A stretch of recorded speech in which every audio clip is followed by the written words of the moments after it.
Alors, à la Châtre, ce jeune garçon que je trouvais de temps en temps, dont j'ai dit, sans doute que j'étais un peu ça quand j'étais jeune. Il devait avoir 17 ans, c'était un peu ça. Il aurait été capable, ce môme, de mettre un manteau un peu trop grand, et puis d'aller dans une brasserie. Il aurait dépensé ses 2 thunes. Il aurait regardé peut-être une femme qui sortait la fumée de son nez. Oui. Peut-être qu'il serait rentré chez lui, puis là, il aurait pensé à elle, et puis il se serait peut-être masturbé, j'en sais rien. Il était peut-être pas exactement comme moi, comme dit ma mère. Toi, t'as été abîmé par quelque chose. Je savais très bien à qui elle pensait, à quoi elle pensait. Elle pensait pas seulement qu'à une personne. Elle pensait à l'oncle et elle pensait à la Paulette là-haut. Celle qui faisait si bien l'école.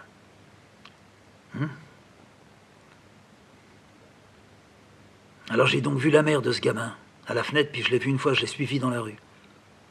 Elle faisait très misérable, elle. Puis je l'ai croisée une autre fois, j'étais avec Cécile, et elle a dit bonjour. Alors on a dit bonjour. Puis tout de suite on a essayé d'accrocher. Il fait beau en ce moment. Elle a dit oui. Mais on sentait une telle timidité sur elle, dans son visage, ses yeux, sa bouche, ses mains.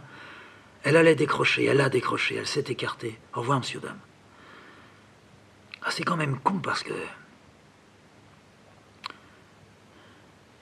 ça n'aurait gêné personne qu'on échange encore pendant 100 mètres. Il y a du vrai là-dedans. C'est des gens où c'est vrai. C'est tellement vrai que voilà, elle se cache. Puis j'ai connu le père, le mari de la femme, le père du gosse. Alors lui, il regarde droit devant lui. Il a une casquette. C'est le véritable ouvrier. Le véritable ouvrier. Il a une casquette, il a un clope. Il fume du papier jaune. C'est toujours éteint. Il mordille son clope. Il est apparemment jamais bien rasé. Puis quand il se rase, il se coupe. Il a toujours des petites traces de sang. Le père et la mère sont plus petits que le fils. Le fils, il a poussé. C'est seulement son intelligence, sans doute, qui n'a pas poussé. C'est la même que la mienne. Ce gamin-là, oh, jamais je ferais une chose pareille. Mais je pourrais sinon, si je faisais une chose pareille. Je lui dirais, tu sais dessiner, tu sais faire de la... Avec du bois, un marteau, tu sais pas faire des petites choses, toi? Si ça se trouve, il dirait oui. Si ça se trouve, il dirait j'ai envie. Si ça se trouve, je le ferais rentrer chez moi. Je dirais, tiens, regarde, je fais des petites choses comme ça. Je lui montrerai 1 ou 2 choses seulement, pas plus. Un avec de la couleur et un sans couleur. Puis je le regarderai. Qu'est-ce qui se passe? Qu'est-ce qui se passe? Peut-être que lui aussi, il reste sur son lit à poil, allongé. Il fait marcher le poste. Puisque je dis que j'étais comme ça. Sûr que j'étais comme ça. Moi aussi, à un moment donné, je frôlais les filles, puis je me tirais.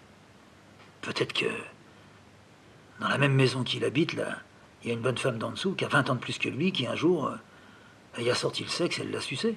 Depuis, il s'en est pas remis. Moi, je m'en suis remis. Moi, je voulais plus, c'est tout. Elle m'avait entraîné, puis j'avais arrêté. Mais peut-être que lui, ça l'a choqué. Peut-être que lui, d'ailleurs, ça l'a même pas choqué, mais il a dit, faut plus. Je peux plus.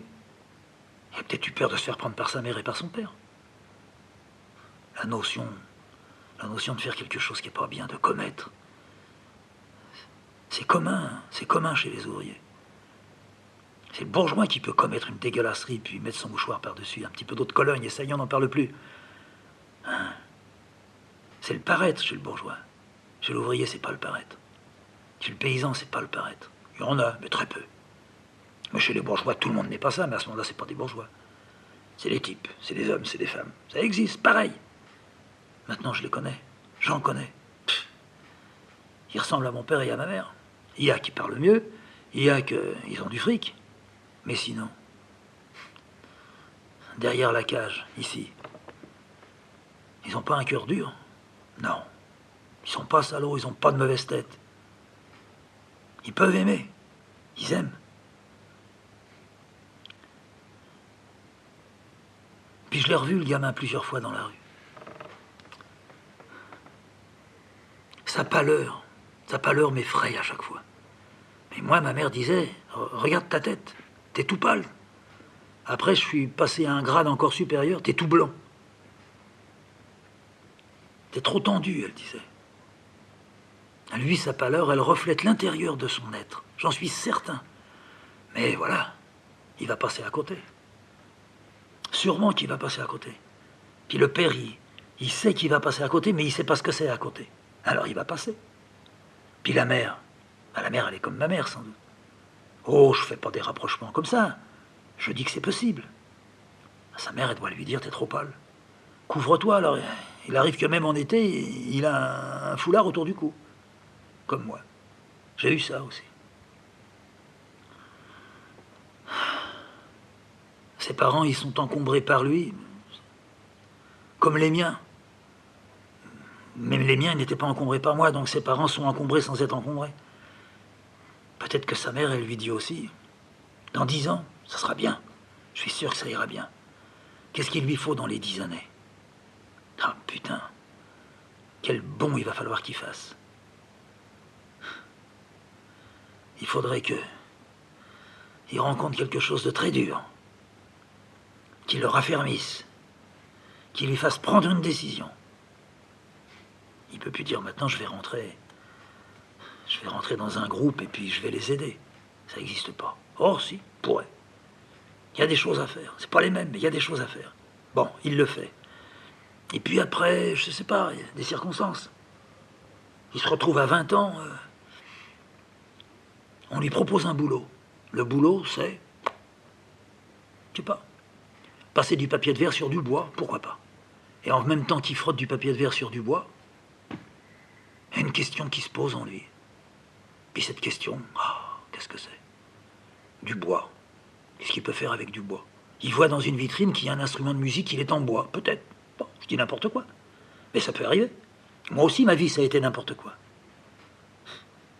C'est quand on veut pas qu'elle soit n'importe quoi qu'on la rate. Seulement, quand on veut que ça soit n'importe quoi puis qu'on la rate, alors là, ça paye double. Hein. Ah ouais. Cher. Très cher. On se tue. C'est comme ça qu'on se tue. Les suicidés, c'est ceux-là. Ils ont voulu trop, quoi. Ils ont voulu trop en disant, je m'en fous. Ouais. Alors admettons. Allez, je rêve. Le gosse, le pâle, il finit par dire à son père et à sa mère, oh, j'ai vu un instrument de musique en bois, je le veux. Possible. Le père, il est heureux. Il dit, tiens, là l'instrument en bois. Il souffle dedans, si c'est un truc dans lequel il faut souffler, on ne sait pas. Allez, il souffle. Il souffle et puis il découvre que quand il touche, ça fait des bruits différents, des sons différents. D'un seul coup, ça s'ouvre, il y a une porte qui s'ouvre, un courant d'air terrible dans la maison. Terrible. Il finit par rencontrer quelqu'un qui lui dit qu'est-ce que tu fais, et il dit je souffle là-dedans. Et l'autre il dit moi aussi, mais je souffle pas, je tire là-dedans. Puis il lui montre qu'il tire, je sais pas sur quoi. Un accordéon, n'importe quoi, il tire, ça fait du bruit. Lui aussi, il fait du bruit. Ils se mettent tous les deux. Il y en a un qui se tire et il y a l'autre qui souffle. Je dirais pas, il est sauvé. Et je dirais, il est rentré quelque part. À partir de maintenant, d'une certaine façon, il s'approche du mal. Il va vivre avec. Ah, faut pas qu'il se loupe. Mais le mal, ça ne veut pas dire le mal comme ailleurs. Là, c'est un vrai mal, un bon mal. Il pourrait même devenir malade, c'est pas grave. L'important, c'est qu'il aille trouver le bout de bois dans lequel il souffle. S'il s'accroche à ça, s'il croit à ça, non pas s'il se dit « je vais aller jouer, je sais pas où », non. S'il dit « je crois qu'il faut souffler », à un moment donné, il va trouver le doigt au-dessus de la tête qui va y appuyer dessus. Ça le guette, ça. Là, là, il est sauvé. Il est sauvé. Il va en baver, mais la vie, c'est pas possible autrement. Celui qui en bave pas, c'est une nullité.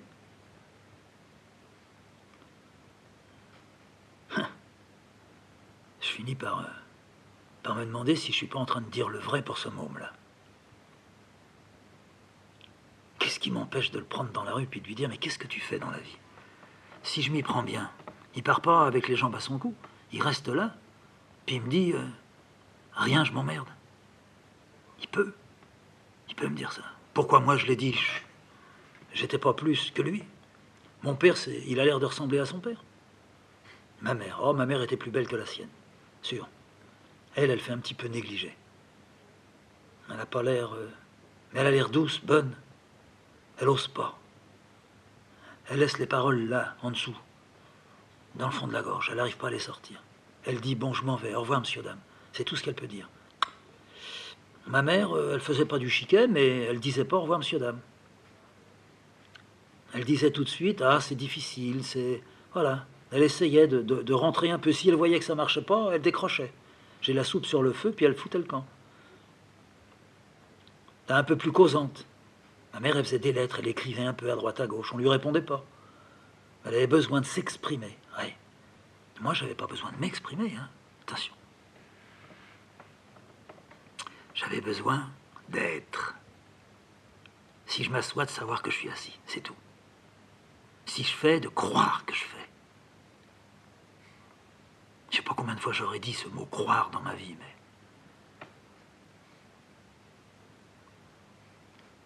J'étais tellement malheureux quand on me disait va à l'église ça ira bien. Quand j'avais des bronchites sur bronchites, c'était la grand-mère qui me disait ça. Va à l'église mon petit, fais-le pour ta grand-mère. Je vais faire une prière pour toi, puis toi tu y vas. Tu restes là-bas, c'est pas la peine que tu fasses une prière. C'est pas la peine, tu la fais pas. Elle savait que je ferais pas de prière. Elle me dit tu vas là-bas, tu t'approches un petit peu de l'autel. Et puis là tu t'assois. Voilà. Tu restes un petit moment. Tu regardes bien là-bas vers l'autel. Tu regardes. Puis moi, pendant ce temps-là, je fais la prière. Ici. Je vais surveiller la soupe. Puis tu reviens. Fais-le. Fais-le. Alors je le faisais. Et elle arrivait à me faire sortir. Et j'y allais. Une fois, j'y suis pas allé, puis j'ai dit que j'y étais allé. Ah. J'ai été malheureux après. Et j'ai dû lui dire. Je lui ai dit, tu sais, grand-mère, je t'ai dit, alors hier ou avant-hier, je sais pas quand est-ce que c'était. Je t'ai dit que j'étais allé à l'église. Oui, et alors, mon petit? J'y suis pas allé. Qu'est-ce qu'elle m'a répondu, elle? T'as bien fait. J'étais emmerdé d'entendre ça.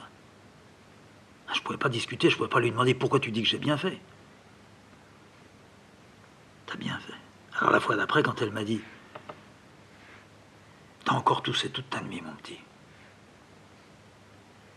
Je t'ai donné ton sirop. Reprends-le maintenant.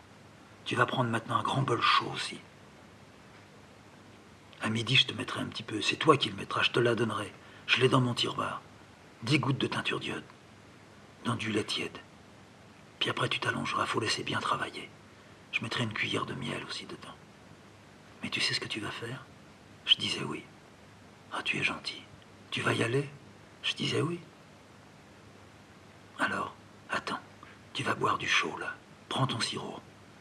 D'abord le chaud. Le sirop par-dessus. Couvre-toi bien. Fais voir. Alors elle me tâtait. Non, mets un pull de plus. Dans l'église, il peut faire froid. Tes chaussettes, tire-les bien. Laisse-les pas descendre. Faut pas avoir froid au mollet. Je tirais partout où il fallait tirer. Je mettais mon manteau. C'était une sorte de pèlerine, mais il y avait quand même quelques manches dedans. Ça se boutonnait devant. Ça se passait pas par la tête. Il y avait la pèlerine de l'assistance. Ils étaient venus nous en donner une. J'ai jamais pu la mettre. C'était bleu, j'aimais pas ça.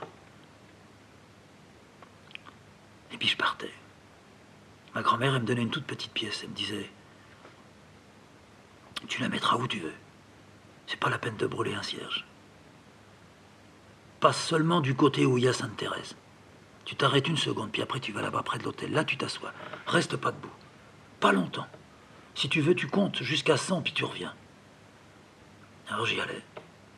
Je marchais et j'avais la pièce dans ma main. Je la chauffais petit à petit. J'aurais pu m'acheter un croissant. Oh, je l'ai fait des fois. Mais je ne l'ai pas fait souvent. À quoi ça sert? Je sentais que c'était trop grave tout ça. C'est là que j'ai commencé. Quand ma mère, elle dit, t'as été abîmé par quelqu'un. Oh, elle a dit ça une première fois quand j'avais là, près de 18 ans. Ouais. Elle me l'a dit aussi beaucoup plus tard, quand on était une fois à la couque. Elle savait que j'étais fatigué dans ma tête. Elle m'a dit, tu sais, je te l'ai jamais dit, mais t'as été abîmé, toi. Aïe. Je lui dis, par qui? Elle me dit, oh, par qui? Par la vie. T'as été abîmé. Mais tu t'en es quand même bien sorti. Elle aimait bien Cécile. Alors elle trouvait que je m'en étais bien sorti. La grand-mère, elle était sur le point de comprendre que j'avais été abîmé. Je ne sais pas si j'étais abîmé d'ailleurs. Pourquoi je dirais abîmé? J'étais brûlé plutôt. Si ma naissance était arrivée au bout, si la naissance était arrivée au bout comme elle devait arriver, je naissais, paraît-il, à l'aide des forceps. C'est là que j'aurais été abîmé. Mais je suis né, ma mère a eu peur quand on lui a montré ce que c'était. C'est sûr que de se faire rentrer ça là, hein, c'est immense. Alors je suis venu. J'ai peut-être été abîmé. Elle est tombée dans les escaliers de la cave juste avant que je naisse. C'est comme ça que je suis venu. C'était un petit peu plus précipité. Peut-être là que j'ai été abîmé. En tout cas, j'arrive à l'église. Je passe du côté de Sainte-Thérèse, je jette un œil. J'y fais même un coup d'œil. Elle était jolie, elle vieillissait pas, c'était de la cire. Je contourne. La première allée à droite, je me mets dedans. Je me fous sur une chaise. J'ai pas encore mis la pièce. Je regarde vers l'hôtel. Il y a toujours de la lumière. Il n'y a personne. Le matin, il n'y a personne. Ils sont tous à l'école ou tous au boulot.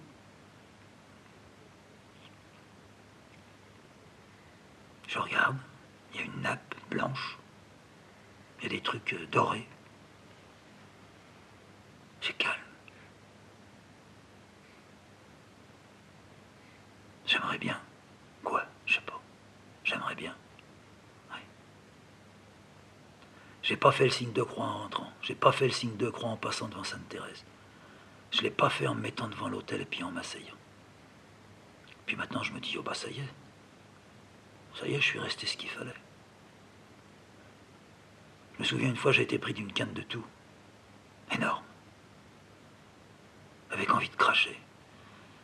Ça me déchirait la poitrine. Il y a quelqu'un qui est venu. C'était sans doute le bedeau. Il m'a dit, mais qu'est-ce que tu fais là? Je lui ai dit, c'est ma grand-mère qui m'a dit, il faut aller un peu à l'église. Ah, d'accord. Bah sors maintenant. Il fait pas chaud. Alors, je suis sorti. Puis en passant là-bas à la sortie, il y avait l'urne. J'ai mis la pièce. J'ai regretté dehors. Je me suis dit, non, là, j'aurais pu m'acheter vraiment un croissant. Puis après, j'ai dit, oh, ben, heureusement que je l'ai jeté. Je suis revenu à la maison. Puis elle m'a dit, je t'ai vu, tu sais. Où? Dans l'église. Pas vrai. Si. Et alors, qu'est-ce qu'il y avait? Je t'ai vu quand t'es passé devant Sainte-Thérèse. Ouais, puis après t'as été t'asseoir. Ouais. Et puis après, je l'attendais, là. Là, je l'attendais. Elle me dit, puis après, il y a quelqu'un qui est venu. Alors t'es sorti. Oh merde alors. Elle a vu ça. Oh. Plus tard, bien plus tard, j'ai repensé à ça. C'est rien, c'est pas une histoire, ça, c'est... J'ai repensé à ça. Oh, je me suis dit, si je pouvais arriver, une fois sur 10, à deviner comme ça. Mais deviner, le devin. Ah oui, si je pouvais. Et ça m'est arrivé. Après, dans la vie, ça m'est arrivé. Maintenant, ça m'arrive encore. Je suis là à ma table, Cécile est à Paris, je sais pas quoi dire. C'est pas tous les jours, faut pas que ça arrive tous les jours. À un moment précis, un moment un peu extraordinaire. Ça m'arrive. Avec le dessin, ça m'arrive presque tout le temps. Sinon, je déchirerais tout. Non, à un moment donné, je devine que... Et j'amène ma main et... Ça y est, il y a le doigt. Le doigt, c'est ça. Au-dessus de la tête qui m'appuie. Toc. C'est ça, deviner.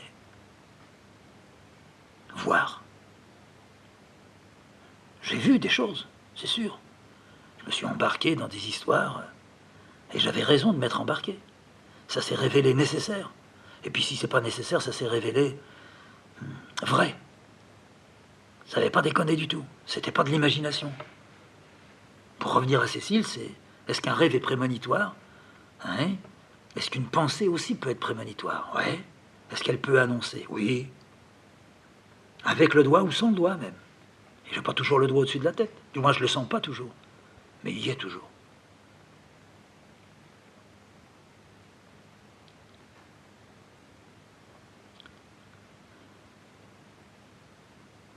Il y a un autre type que je rencontre à la Châtre. C'est un cycliste. Et lui aussi, je ne sais pas comment ça se fait, mais c'est surtout pour sa tenue. Il a une tenue qui est si semblable à celle que l'oncle avait. Ouais. Un peu plus tard, d'ailleurs, après l'oncle, quand l'oncle est mort, quand j'allais travailler à l'usine, à bicyclette. Et puis plus tard encore, quand je suis arrivé à Paris, juste avant que je rencontre Cécile, je m'étais mis à ressembler à l'oncle. Grand, maigre, un peu voûté. J'affectionnais de mettre des pinces cyclistes en bas de mes pantalons. Je crois que quand j'ai rencontré Cécile, je devais avoir les pinces cyclistes en bas. J'aimais bien que ça resserre le bas du pantalon. Le type que je rencontre de temps en temps à la Châtre, sur sa bicyclette, il a des pinces. Il a une casquette, une tenue bleue, des chaussures un peu fines. Les pinces, c'est pour ne pas déchirer le bas du pantalon dans la chaîne. Mais moi, quand je le mettais, puis que je sortais à Paris, c'est parce que j'avais des pantalons un peu larges. Peut-être que j'avais froid aux jambes, puis que c'était une façon pour empêcher le froid de rentrer. C'est possible. J'avais souvent froid, là. Le type que je rencontre sur sa bicyclette, il met la selle haute. Ça, c'était la grande spécialité dans la famille. Mon père, sa selle était toujours haute. Il fallait qu'il grimpe là-dessus, presque sur un tabouret. Il avait la tête beaucoup plus basse que le cul quand il pédalait. Mais il disait, ça fout un de ses coups de pédale. L'oncle, c'était la même chose. Le guidon très bas, la selle très haute. Ça faisait comme des œufs. Ah, moi aussi, je m'étais mis à avoir la selle très haute. J'avais la musette sur les reins, une petite cigarette éteinte aux lèvres. Le type que je croise, c'est ça. Ce qu'il y a, c'est que quand il me voit, il tourne la tête. Et chaque fois que je le vois, je me dis, tiens, l'oncle. Alors je sais très bien que c'est pas mon oncle, mais l'oncle. Maigre, les joues un petit peu dégagées, saillantes, quasiment imberbe, des lèvres assez bien dessinées, des bras très grands. Mon oncle avait des bras très grands, des jambes très grandes, des grands. Il devait faire 1m90, mon oncle. Sur sa bicyclette comme ça, pas l'oncle, le type d'ici, juché dessus. Il descend à fond la rue Notre-Dame. Ouais.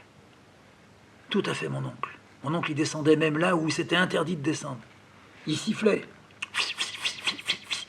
Comme il disait, je chasse. Il chassait tout le monde, c'est vrai.